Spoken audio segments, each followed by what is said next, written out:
नमस्कार दोस्तों, मैं हूं रामेंद्र सिंह चौहान।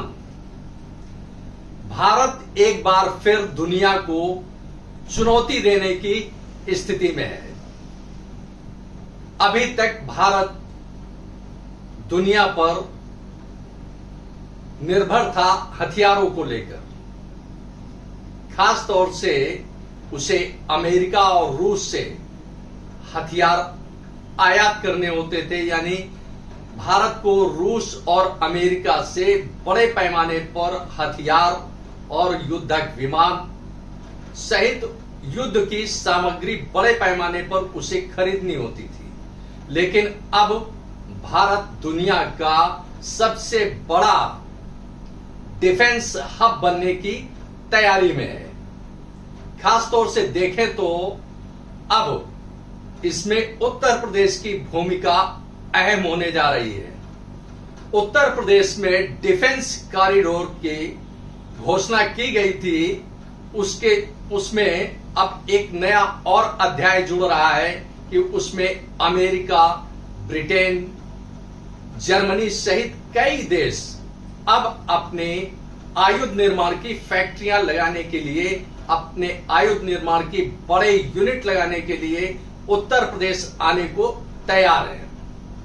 अब इसी के साथ दूसरी बात करते हैं कि उत्तर प्रदेश में कहां कहां या डिफेंस कॉरिडोर में कहां कहां कौन कौन से जिले शामिल हैं, कौन कौन से जनपद इसमें शामिल होंगे, कौन से जनपद इसके दायरे में आ रहे हैं। तो देखें तो उत्तर प्रदेश का यानी उत्तर प्रदेश की राजधानी लखनऊ, उत्तर प्रदेश का औद्योगिक महानगर कानपुर, अलीगढ़, आगरा, झांसी, चित्रकूट सहित 6 जिले इस डिफेंस कॉरिडोर के दायरे में आते हैं। यानी यूं कहें कि इन 6 जिलों में लखनऊ, कानपुर, आगरा, अलीगढ़ और चित्रकूट, झांसी भी इसमें शामिल है। इन 6 जिलों में डिफेंस कॉरिडोर बनेगा क्या? अब बनने की तैयारी पूरी हो चुकी है और काफी काम इस दिशा में हो चुका है और काफी तेजी से काम हो रहा है। उत्तर प्रदेश सरकार ने 1600 हेक्टेयर जमीन डिफेंस कॉरिडोर के लिए अधिग्रहित की है, जो इन कंपनियों को करीब 30 कंपनियों को यह जगह यानी इसके लिए बड़े भूखंड अलॉट किए जा चुके हैं, उनको आवंटित किए जा चुके हैं, उनको दिए जा चुके हैं। अब देखिए कि दुनिया से कौन कौन भारत आ रहा है अपने हथियार भारत में बनाने के लिए। तो फ्रांसीसी जो राफेल बनाने वाली कंपनी है, फ्रांसीसी कंपनी दसाल्ट, वह उत्तर प्रदेश में अपनी एक बड़ी यूनिट लगाने की तैयारी में है और वह भारत यानी खास तौर से उत्तर प्रदेश में निवेश करने जा रही है। इस आशय के संकेत उत्तर प्रदेश शासन से मिल रहे हैं। अब इसी के साथ देखें तो अमेरिका, जर्मनी, ब्रिटेन सहित कई दुनिया के कई देश भारत आने के लिए लालायित हैं और अपने डिफेंस कॉरिडोर में यानी भारत के डिफेंस कॉरिडोर में वह अपनी आयुध निर्माण इकाइयां लगाने की कोशिश में है, तैयारी में है और उनकी मंशा है कि वह अपनी यूनिट यहां पर लगाएं। अब बात करते हैं कि डिफेंस कॉरिडोर में क्या क्या होगा। खास तौर से इसमें अत्याधुनिक विमान और अत्याधुनिक सुपरसोनिक मिसाइलें यहां तैयार होंगी। यहां राफेल जैसे विमान बनेंगे, युद्धक विमान बनेंगे। इसी तरह से बहुत कुछ यहां डिफेंस कॉरिडोर में बनने वाला है। अब इसको जो ये हालात दिख रहे हैं, डिफेंस कॉरिडोर जिस तरह से तेजी से आगे बढ़ रहा है बनने की दिशा में, उससे चीन कांप उठा है, क्योंकि अभी तक भारत हथियारों के लिए अमेरिका और रूस पर निर्भर रहता था, लेकिन अब भारत आयुध निर्माण की तैयारी खुद कर रहा है, खुद निर्माण करेगा और युद्धक विमान से लेकर वह मिसाइलें बहुत कुछ तैयार करेगा, बहुत कुछ बनाएगा। इतना ही नहीं, भारत अब ये सोच रहा है, भारत की मंशा है, उसकी रणनीति है, उसने लक्ष्य तय किया है कि प्रतिवर्ष कम से कम 20,000 करोड़ रुपए के हथियार या युद्धक विमान हम दुनिया को सप्लाई करें, यानी दुनिया को निर्यात करें। इसी के साथ भारत सरकार ने एक लक्ष्य तय किया है कि 2030 तक करीब 5 अरब डॉलर की सामग्री, युद्धक सामग्री हम दुनिया को बेचें, यानी निर्यात का जो लक्ष्य तैयार किया गया है वह 5 अरब डॉलर का तैयार किया गया है। इसी तरह से देखें तो हमारे देश में ब्रह्मोस हो या राफेल जैसे विमान हो या दुनिया के सबसे ताकतवर विमान, युद्धक सामग्री अब भारत में बनेगी। इससे, इस खबर से, या जो भारत की रणनीति है औद्योगिक क्षेत्र में, डिफेंस सेक्टर में, उससे देखकर चीन सहित दुनिया के कई देश कांप उठे हैं कि अब भारत पहले जैसा भारत नहीं रहा। मेक इन इंडिया के तहत बनने वाले यह युद्धक विमान, मिसाइलें और बहुत कुछ जो तैयार होगा वह भारत में तो जैसी जब आवश्यकता होगी वैसा उपयोग होगा, लेकिन दुनिया भर को भारत निर्यात करेगा। इससे भारत को बड़ा राजस्व मिलेगा।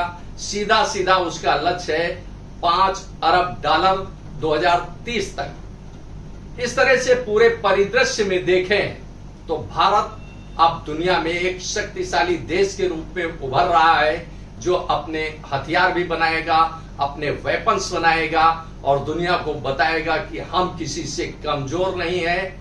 यह मानना होगा दुनिया को। अब इसी के साथ हम बात करते हैं जो 6 जिले इसमें शामिल किए गए हैं उत्तर प्रदेश में डिफेंस कॉरिडोर में, डिफेंस के सेक्टर में। इसमें ऑर्डिनेंस फैक्ट्रीज बनेंगी, इसमें बड़ी बड़ी यूनिट लगेंगी डिफेंस की। तो अब इनमें जो 6 जिले शामिल हैं उनमें से लखनऊ है, कानपुर है, झांसी है, आगरा है, अलीगढ़ है, चित्रकूट है। तो डिफेंस कॉरिडोर के लिए जो तैयारी हो रही है कि उनको औद्योगिक क्षेत्र की बड़ी भूमि दी जानी है। अब इसके लिए आवश्यक है कि इंफ्रास्ट्रक्चर यानी सड़क मार्ग कैसा हो। अब देखें तो उत्तर प्रदेश में इंफ्रास्ट्रक्चर की यानी सड़कों की, सड़क निर्माण की जो स्थिति है वह बेहद खस्ताहाल है, बेहद चिंताजनक है, बेहद बदहाल है। अभी हाल में उत्तर प्रदेश के मुख्यमंत्री योगी आदित्यनाथ ने लखनऊ में कहा कि अब टेक्नोलॉजी में परिवर्तन करना होगा, टेक्नोलॉजी नई लानी होगी सड़क निर्माण के लिए,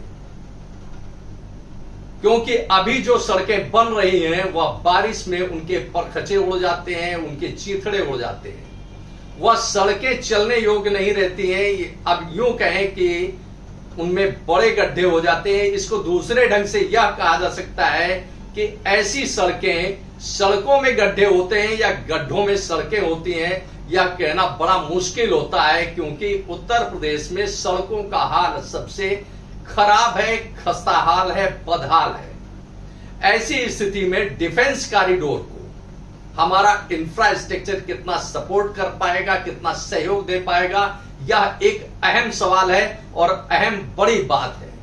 क्योंकि अगर हमारे रूट्स सही नहीं होंगे तो बहुत सारी दिक्कतें आ सकती हैं इन यूनिट को चलाने के लिए, चाहे वह ऑर्डिनेंस फैक्ट्री हो या डिफेंस की कोई और यूनिट हो।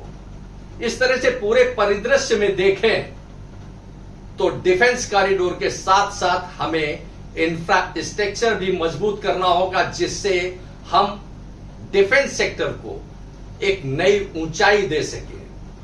हालांकि देश के यानी केंद्रीय सड़क राजमार्ग एवं परिवहन मंत्री नितिन गडकरी उत्तर प्रदेश में अभी वादा कर गए हैं, दावा कर गए हैं कि उत्तर प्रदेश की सड़कें 2024 के अंत तक अमेरिका जैसी होंगी।